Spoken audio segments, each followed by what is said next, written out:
Welcome. In this video we'll be going over power amplifiers. In particular we'll be covering Class A and Class B power amplifiers.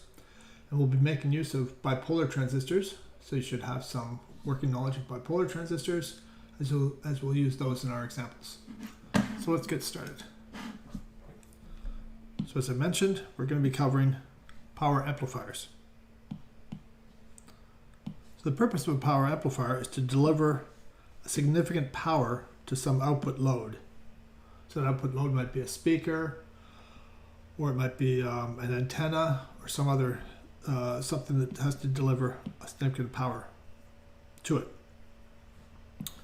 Generally speaking, it should have a low output impedance in order to be able to drive the load. Normally the load has a fairly low impedance as well. Usually we don't want our power amplifiers to have a low total harmonic distortion. So THD is total harmonic distortion. And we define the THD as being the RMS value, the root mean squared value of the harmonics, power of the harmonics, divided by the RMS value, the power of the fundamental. Fundamental being if we have a 1 kilohertz sine wave, then all our harmonics would be at 2 kilohertz, 3 kilohertz, 4 kilohertz, and so on, and the fundamental would be 1 kilohertz. We also generally want our power amplifier to be efficient. By efficiency, we'll define the term eta, where eta will be the load power divided by the supply power, how much we've supplied. So if we had 100% efficient, all the power that we supplied would be going to our load. If we had a 50% efficient power amplifier, then half the power that we supplied would end up at the load, and the other half would be burned up in the actual power amplifier circuit. Normally, we'll also see that thermal dissipation is very important because our power transistors can get very hot, and so it's an important consideration. We have to ensure that our power transistors can manage to dissipate that much thermal heat that will be going through them.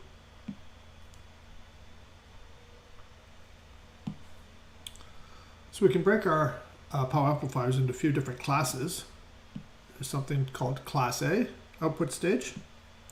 In that case, the output transistor is always conducting. So it's always conducting, so it's 100% of the time is turned on and always conducting. What we find is the Class A amplifier generally has good linearity, but it has poor efficiency. So it's not very efficient, but it does have very good linearity. The next choice is a Class B amplifier. And I mentioned we'll be going over Class A in this video. We'll also be covering Class B. Class B, the output transistor, conducts only when the output voltage is greater than 0, and so it's only conducting 50% of the time or lower. And a different output transistor will conduct when the output voltage is less than 0. And so what we'll find is that that has a poor linearity, will have some higher distortion, but has a better efficiency. Class AB, which is more common than just using Class B, has some overlap when both the transistors will be operating and conducting. So it's greater than 50% conducting. That will improve the linearity, and the efficiency will be better than Class A, but slightly worse than Class B.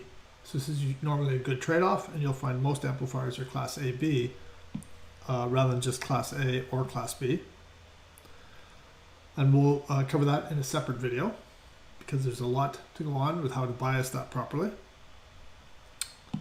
But before we look at Class A or Class B, it's good to look at other classes which are not going to be covered in these videos. In this video, Class C, where we end up with less than 50% conducting, and that's typically into some tuned output stages, say for an RF amp, for an antenna, or so on. Class D, which is highly efficient, and uses something called pulse width modulation or pulse density modulation. And so the transistors in this case is used as either an on or an off switched. So typically MOSFETs are used here, and they're just used as switches. And then you require some filter that removes the high frequency pulse pulse frequencies and the harmonics. So class D can be extremely efficient, but you do have to remove some of the switching frequencies that will occur. As I mentioned, we're going to be using bipolar transistors, and we have to recall for bipolar transistor, the symbol for an NPN transistor is shown here. And we have that the emitter current is the base current plus the collector current. The thermal voltage is KT over Q, which is approximately 26 millivolts at 300 degrees Kelvin. It has three regions of operation. If it's in the saturation region, then the VCE sat is typically approximately 0.2 volts. So the collector emitter voltage is set to 0.2 volts when it's in saturation. If it's in the active region, then we have, and this is where we like to use it as an amplifier, then we have that the collector current is beta times the base current. Alpha is defined to be beta over beta plus 1. The emitter current is equal to beta plus 1 times the base current. You can get that from just combining this equation and this equation here together.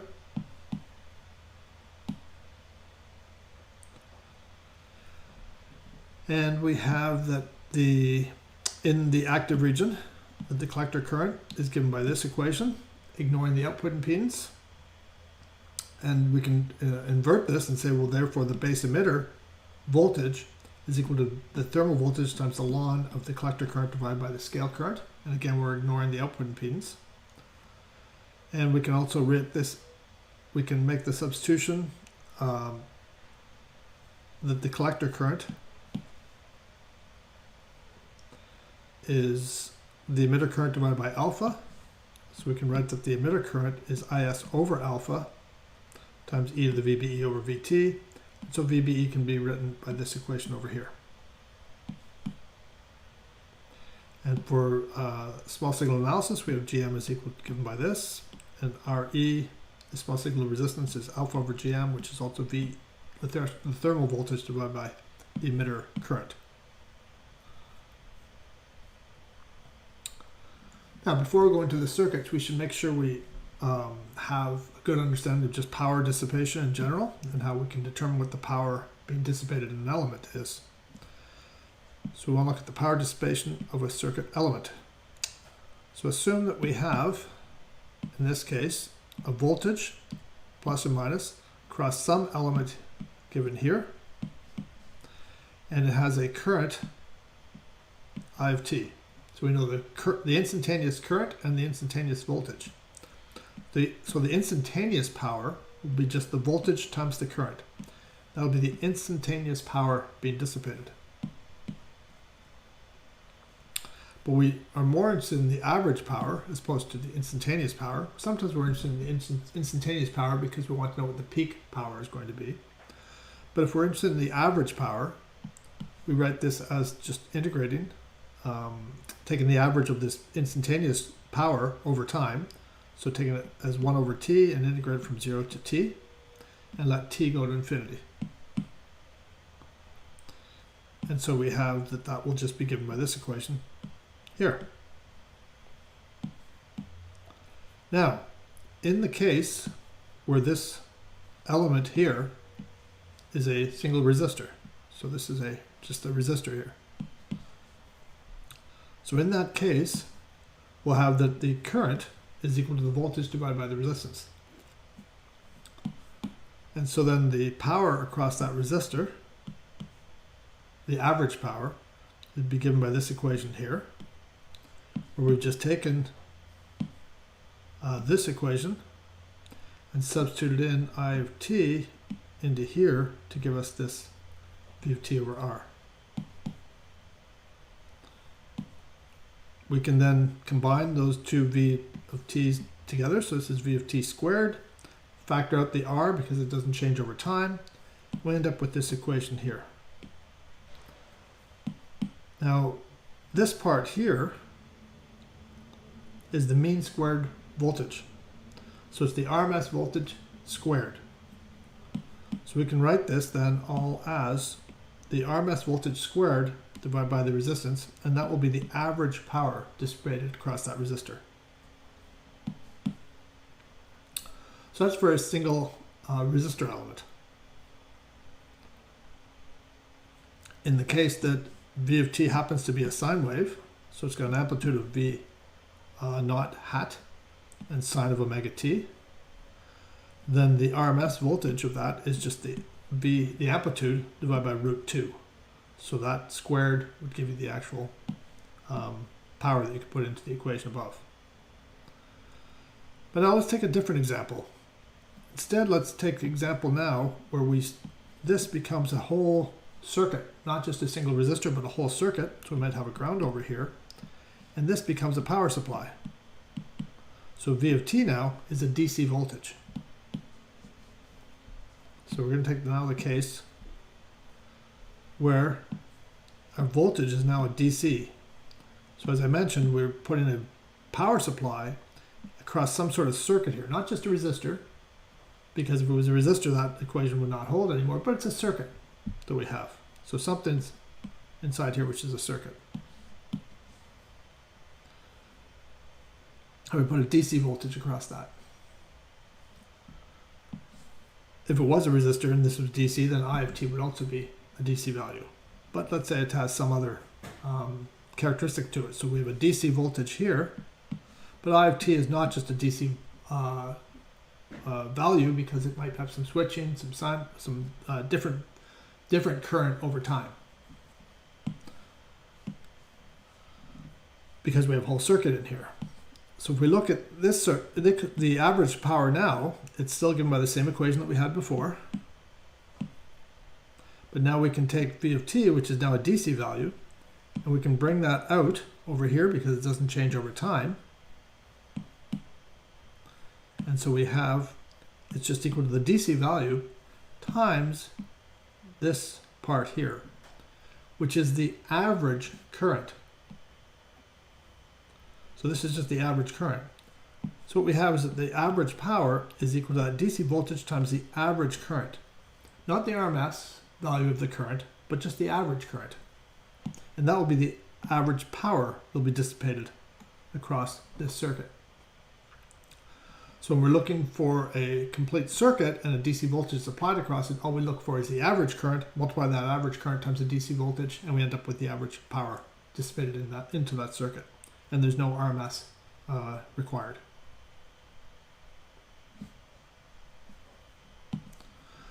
Okay, so now with those thoughts in mind, we can start looking at different amplifiers. So we'll look at Class A to start with. So here's a Class A amplifier with an NPN transistor shown here, NPN transistor shown here. And we have a current mirror, Q3 to Q1, that is sized up by the ratio of the base to emitter area, so that the Q2 is K times the size of Q3. So if we have a current over here of I divided by K, then we'll have a current on this side of Q2 being just K, because it's K times larger.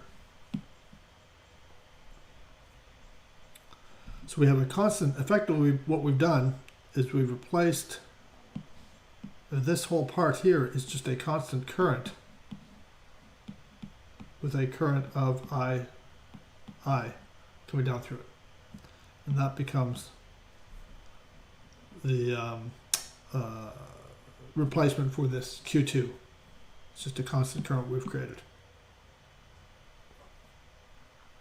And as I mentioned, the area of the base emitter of Q2 is K times the area of the base emitter of Q3, where A sub B E is the area of the base emitter. So the purpose of Q3 is just really to bias Q2. Now we're also going to assume that K is much greater than 1.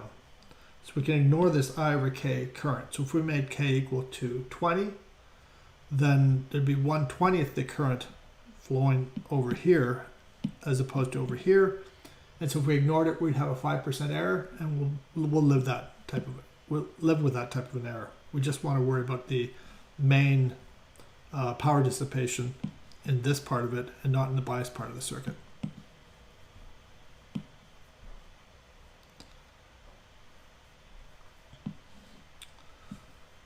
So what we have is we have the output voltage will be the input voltage minus the base emitter voltage.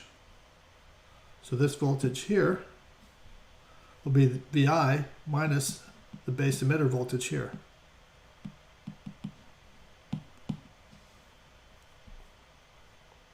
So that gives us our first equation. And then we can find our maximum output voltage.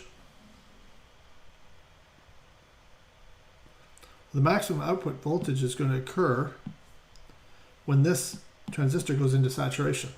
So if we put so much current into this base that we end up with this saturation, and this then becomes VCE sat.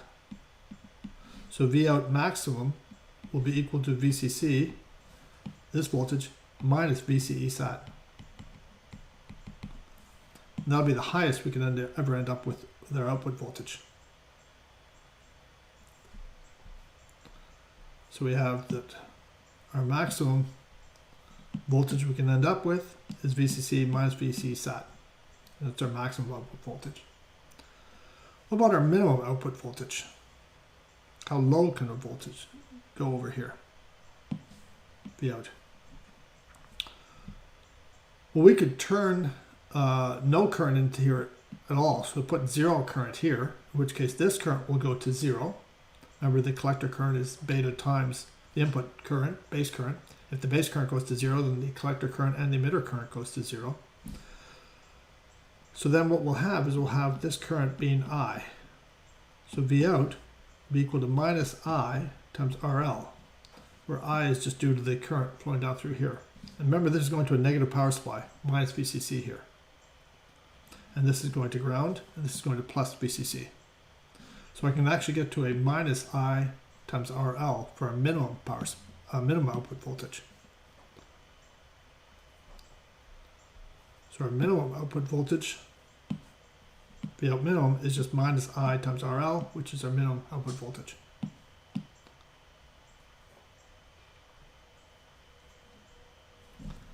Now that's assuming that when we turn it off, that we can actually reach this minimum output voltage. But it's possible that our current times RL is even below minus VCC. So if that's true, so if I is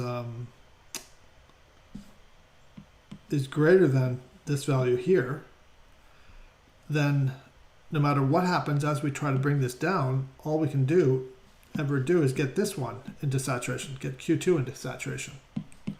And if Q2 goes into saturation, this goes to VCE sat. So the best we can hope to get is minus VCC plus VCE sat of Q2. So that's the other possibility here, is that our minimum will be minus VCE plus the VCE sat of Q2. And that will be the case if our current is greater than this value over here. So it'll be one of those two minimums depending upon how we set up our current and load resistor.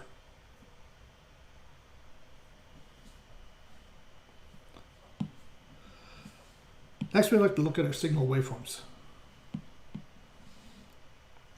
For this, we're going to assume, just for simplicity, that our VCE sat is equal to 0 and our VBEs are equal to 0, just so we can see what's going on and make it some intuitive thoughts about it without getting hung up in a lot of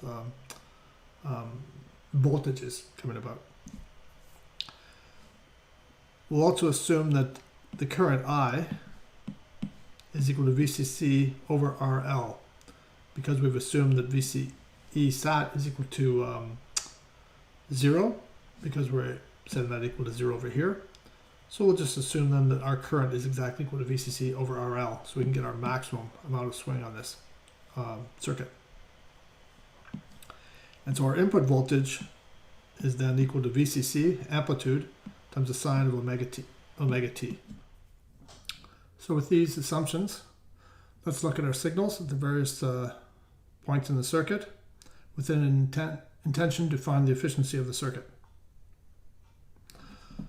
So we've redrawn the circuit over here. where we've replaced the lower transistors just with a current source and a current source of value I. So we first note that our output voltage here, we're assuming is going to the positive supply, going to VCC and to minus VCC. And that was because we've assumed that our input voltage is also that value, has an amplitude of VCC, and we've assumed the base emitter voltage is equal to 0, so V out will equal VI in this case, because VB is equal to 0. VBE being the voltage right here. So write this voltage there. So now we have our output voltage by this. Next we want to look at the current I sub C1, which is this current here. And what we see is that when the voltage V out is equal to 0, so when this V out voltage is equal to 0 at this location or this location here, then IC1 has to deliver the current I here. So this is I, and this becomes I, and so this voltage here will become 0. So we have at this location it's going to be 0, at this location will be 0, it will be I at all those 4 locations, which correspond to these locations here in the output voltage. But now when the output becomes peak, so when the output is VCC, then this current here has to deliver 2I, because I will go here, but another I come down through here in order to make this I times RL, which is equal to VCC. So we have that the peak current is going to be 2I, and the minimum current is going to occur here, which will be 0 current, and that occurs when our output is at minus VCC, when V out is minus VCC, in which case this current goes to 0, and all of this current is going I times RL here. So this becomes the waveform for our current I sub C1, this current here. Next we want to look at, we're trying to find the power that's being dissipated on this transistor here. So we know the current IC1. We'd also like to know what is the voltage V sub C E1. So this will be this voltage here, V sub C E1. And that will be given by plotting this voltage here. What we see is when the output voltage is 0 volts, then we have VCC across it, so that'll be this voltage here. Again, the same here, here, and here. When the output voltage V out, let me just get rid of some of these things. When the output V out is equal to 0 volts, actually we just did the 0 volt case. When the output is equal to VCC, so when V out is equal to VCC, then the voltage across this will be 0 volts. So it'll be this location here. That corresponds to when the output voltage is VCC. When the output voltage is minus VCC, and this is minus VCC, and the voltage over here is going to be 2 VCC. That would correspond to this point, which would be up here. So then we have our waveform for V sub CE1, the voltage from the collector emitter of transistor 1. Now if we want to know the power dissipation of Q1, we multiply these two together. So VCE1 times the current IC1 would be the power being dissipated in Q1. So this is the power dissipated in Q1. And just multiplying these two together, we end up with a waveform that looks something like this here. So that is our power being dissipated by Q1. And it's just by definition is the voltage across VCE1 times the current that's going across that. And that's our instantaneous power being dissipated in Q1. Now we want to look for efficiency. So efficiency, as we mentioned, is the power delivered to the load divided by the power that's delivered by the supply. So if we're assuming that our output voltage is V out hat, amplitude times sine of omega t, and the power delivered by the load will be V out hat divided by root 2 squared, which is the RMS value squared, divided by RL. So V squared over RL, and with the 1 over root 2 here happening because it's a RMS value. And so we end up with the power being delivered by the load for a sinusoidal signal of amplitude V out hat is equal to 1/2 V out hat squared divided by RL. So that becomes this term here. Next, we need to find the power delivered by the supply. So we want to find this value. And that's going to be the power delivered by the positive supply, add the power delivered by the negative supply. The power delivered by the positive supply is always VCC and times the average current that's going through it. Well, the average current is going to be the average current from IC1. We see that the average current from IC1 is just equal to I here. So we have that power is delivered by the positive supply is equal to this. Similarly, for the negative power supply, it's going to be minus VCC because that's the voltage of the negative power supply, and now the average current through that is just equal to I because it's always this current I here. If you notice, that we're delivering power, and because we have this is a negative voltage, it's also a negative current, which means that it's an overall power supply by that power being delivered by that supply. So it's a positive power being delivered. And so the total power being delivered is equal to 2 times VCC times I. So substituting these two values into this equation, we have the efficiency of this circuit. It's given by power delivered by the load divided by the power delivered by the supply. It just works out to be this equation here. Now, we notice that the output voltage amplitude is always less than VCC. So we're restricted to that value. And also it's always less than I times R because that's the maximum current. Remember, this is the current I times R is the maximum minimum voltage that we're going to get, which is also minus VCC. So we have these two constraints here.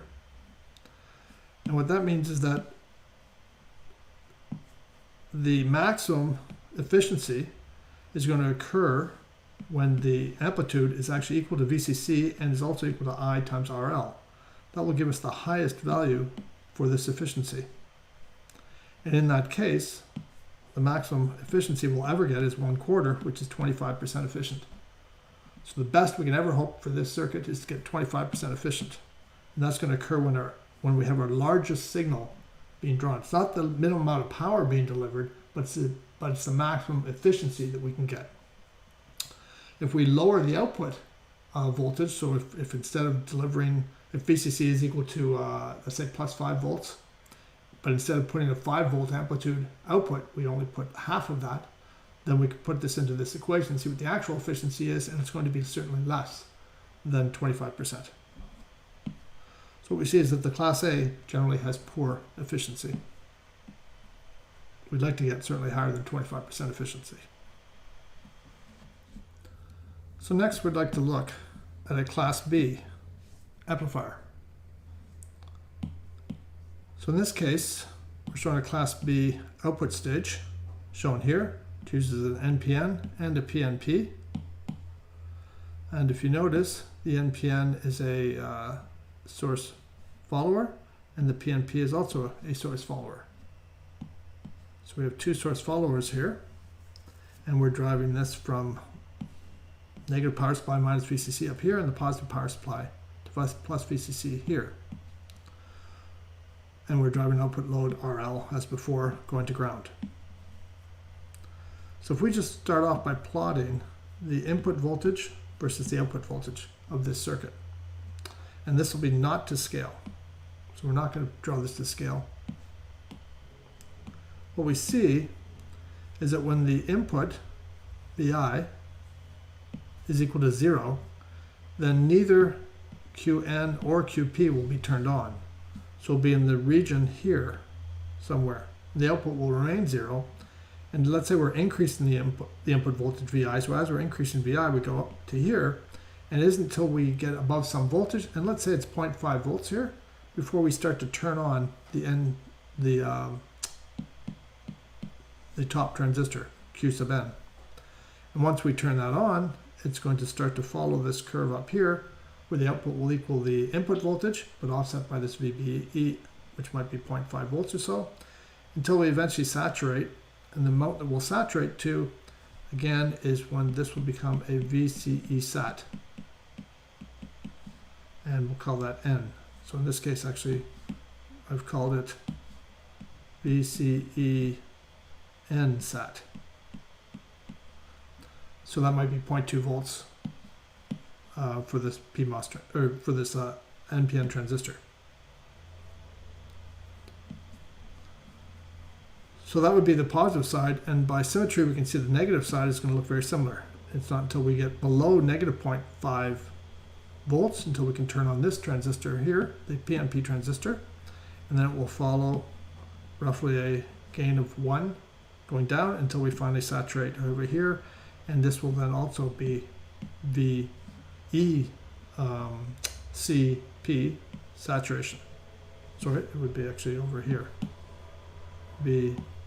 VCC minus VCC plus VECP saturation, so 0.2 volts. So in other words, if VCC was equal to plus or minus 5 volts, and VCE sat for each of the transistors 0.2 volts, then the peak value we might get is 4.8 volts here and negative 4.8 volts down here.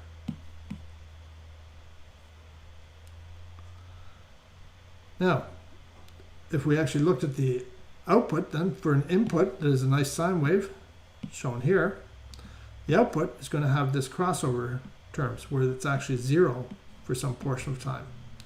And that means we'll have distortion when both the Q and the N, the NPN transistor and the PNP transistor are both off.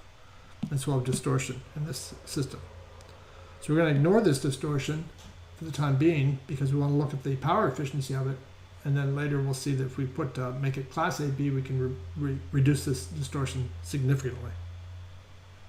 But let's look at the power efficiency first to see if it's even worthwhile to do that, and how much better the power efficiency is for this than for a class A amplifier. So as I mentioned, the difference here is now rather than having a current source at the bottom, is we're actually have a source follower at the top and a source follower at the bottom. But we have the distortion issue that we may have to deal with later.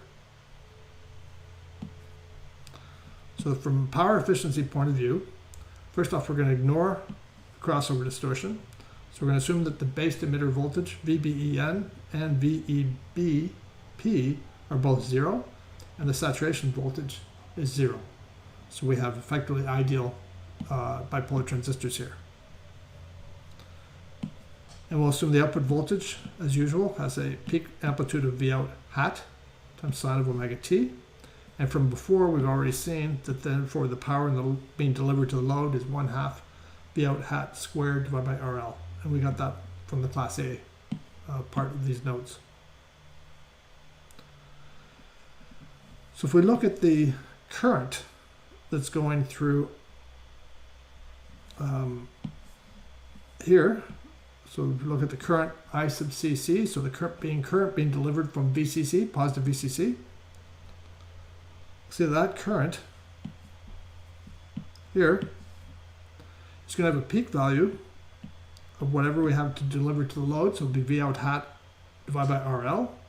That will be the peak value at this point here. And it'll be sinusoidal following the input voltage and the output voltage. And it will start off at 0 and go back to 0, and then it'll be off for the entire time that the P channel is on. In this region, the P channel is on, and it has a similar peak current. So we can plot the current for the, we'll plot the current for the NPN transistor and the current for the PNP transistor. Now we can look at the average for this, because we need to know what the average current is in order to figure out the current, in order to figure out the power being delivered by the power supply. And if you integrate this waveform, you'll see that the average current is equal to V out hat divided by pi times RL. And I'll leave that up to the reader to do that integration. Similarly, because this is symmetrical, you get the same average current for the PNP transistor. So then we can look at the power being delivered by supply. So we have the positive supply and the negative supply, and because it's symmetrical, they're the same. And it's just VCC, this times VCC will be the average, or be the average power being delivered by the supply. So that works out then to be this term here, which is the average current, times VCC. And that's delivered by each supply. So the total power being delivered by the supply is the sum of the two of them. So it's equal to just 2 times the value that we have up above here. So now we can look for efficiency. We know the power being delivered to the load, and we know the power being delivered by the supply. So as we said before, efficiency is given by the power delivered to the load divided by the power delivered by the supply.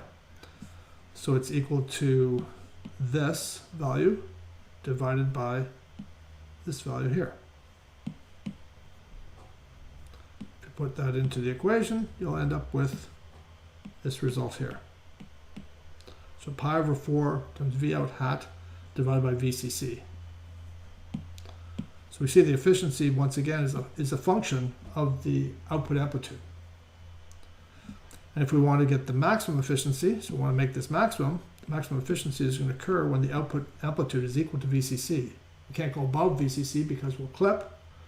But if we make our output exactly equal to VCC, then we get our maximum efficiency. So then in that case, these two will cancel out, and our maximum efficiency just becomes pi over 4, and that works out to be 78.5%.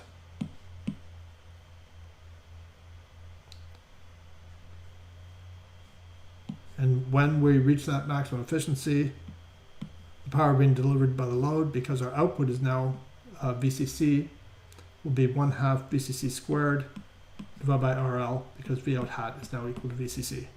So that's our power being delivered in the load.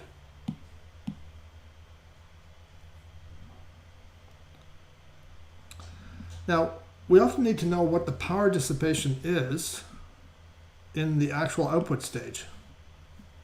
And the reason for that is if we know the power that was being delivered to the load, we know the power that's being delivered by this supply and this supply, then any remaining power must be dissipated in the NPN transistor here and the PNP transistor here. And that will determine what size heatsink we need and what size transistors we need in order to use for these power devices. So these are power BJTs. They're not just small signal ones. They may have to dissipate 1 watt, 2 watts, 10 watts, depends on how much power being delivered, how much is going to the load, and how much the supply is delivering. Any remaining power has to be being delivered or being dissipated in those two elements, the NPN and the PNP. So we would like to know the power being dissipated in the output stage, and we can just say, well, the power being delivered in the output stage is whatever power we delivered in the supply and subtract that ended up on the load. And so if we make that subtraction, we have the power being delivered by the supply is given here, the power being delivered by the load is here. And we would say that half of that power will be dissipated in Qn by symmetry, and half of that will be dissipated in Qp. Now, we'd also like to find what is the worst case power dissipation in those two devices. So we need to know how much is going to be dissipated in Qn and Qp. It may turn out that when Vout is not equal to Vout hat is not equal to VCC, but at some lower value, it may actually dissipate more power in those devices. And we'll see that actually is the case. So we can differentiate power dissipation. So this equation right here, just differentiate that with respect to Vout hat. So if we differentiate equation 1, we end up with this equation here. We set that equal to 0 to find the peak value. And what we'll find is when we do that, that when Vout hat is equal to 2 over pi times VCC, that will be the peak power being dissipated in the two transistors, the NPN and the PNP. So we can take this value here and put it back into equation 1, the Vout hat that we have here. We find that the actual peak power dissipation is given by this. 2 times VCC squared over pi squared times RL, which is different than what we saw over here. It's still, this equation still holds, but it's actually a lower power dissipated if Vout hat is equal to VCC than if it's actually some reduced value from VCC. This is slightly lower than VCC, some amount lower.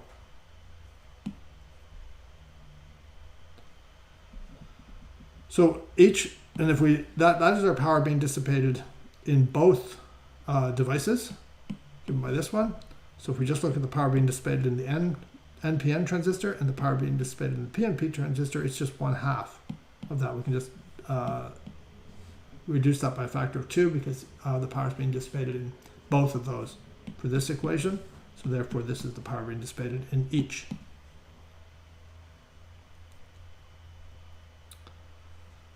And what we find then is the efficiency works out to be, in that case, when Vout hat is equal to 2 over pi VCC.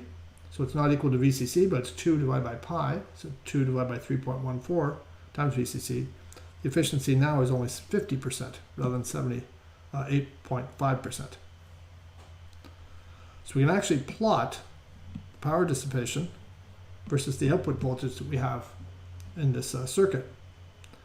And we see that when the output voltage is equal to VCC, we get an efficiency of 78.5%, and the power being dissipated in the two devices is actually less than if we reduce the output voltage. The output voltage drops down to 2 over pi times VCC.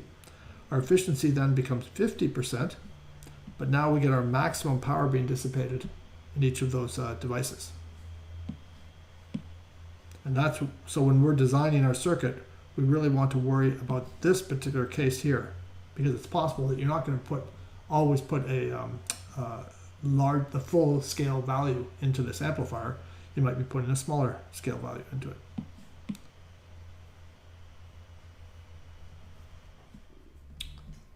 So let's do an example of this Class B amplifier. So let's assume that we need to deliver 20 watts into a 8 ohm load. That might be a loudspeaker. And we're going to use a power supply which will be 5 volts higher than whatever the peak voltage will occur on our 8 ohm load. And so we'd like to find the peak current being delivered by the loads, by the power supplies. Power dissipation in the positive, power dissipation in the negative, the efficiency, and the maximum power being dissipated in either the NPN or the PNP for an arbitrary input voltage. So first we note that our power being delivered to the load is given by this equation here, 1/2 times Vout hat squared divided by RL. We're given that this is 20 watts. We're given that RL is equal to 8. So this, we can rewrite this and find that the output voltage has to be 17.9 volts. So the output voltage peak will be 17.9 volts on our load. We want our power supply to be 5 volts higher than that, so it'd be 17.9 plus 5. We want to have this extra degree for the VCE SAT and just some buffer as well to ensure that we have no clipping at all. So we've chosen to have a 23 volt power supply, even though we're delivering at most 17.9 volts on the load. The peak current, therefore, is going to be the peak output voltage divided by RL, which is just 17.9 divided by 8 ohms, and it works out to be 2.24 amps. So that'll be the peak transistor currents. And that will be, if we're doing some specifications for the transistors, we need to know that the transistors have to be able to handle at least 2.24 amps.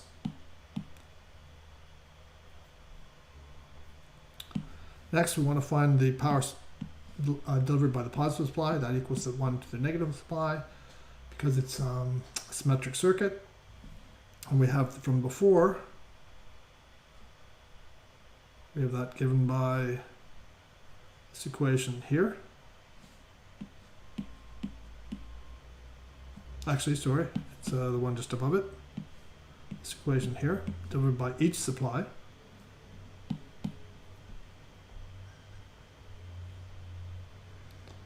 And so that's equal to 1 over pi times 2.24 amps times 23, which is VCC. That's equal to 16.4 watts being delivered by the positive supply and also being delivered by the negative supply. So the total power being delivered by the supply is 32.8 watts. We note the power that's into the load is 20 watts. So our efficiency is 20 divided by 32.8, or 61% efficient. So we're not at 78% efficient because we're not supplying a output voltage which is actually equal to 23 volts, our peak power supply. We're in fact only delivering 17.9 volts. So our efficiency has dropped a little bit down to 61%.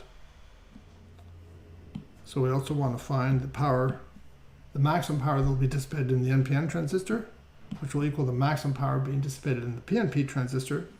That's given by the equation that we had up above, which was equal to this value here. So that's given by this. And recalling that VCC is equal to 23, RL is 8 ohms. Plug that in, we end up with 6.7 watts. So the NPN and the PNP each have to be able to dissipate 6.7 watts of power. And that's going to occur when the output voltage is 2 over pi times VCC. VCC is equal to 23 volts. So if you work that out, it's actually when the output is 14.64 volts. So not when it's at full swing, but a little bit less than that.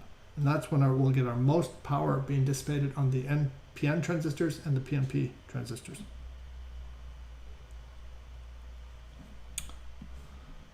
So that ends that example. The last thing I just want to mention is if we want to reduce crossover, we could always use put the circuit in feedback. So we've seen this before. If we add this into feedback, that will reduce our crossover distortion. But the problem with this is that we have to worry about the slew rate in our op-amp, and that can limit how fast it can go. And so this is one way to try to deal with distortion in a Class B amplifier. But the other way is to leave the transistors both on, even when Vout is equal to 0. And that is what will become a Class AB, that will become a Class AB approach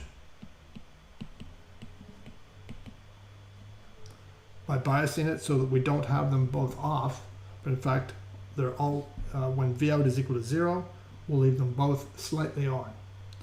And so that's what we'll cover in the next video. Thanks for watching.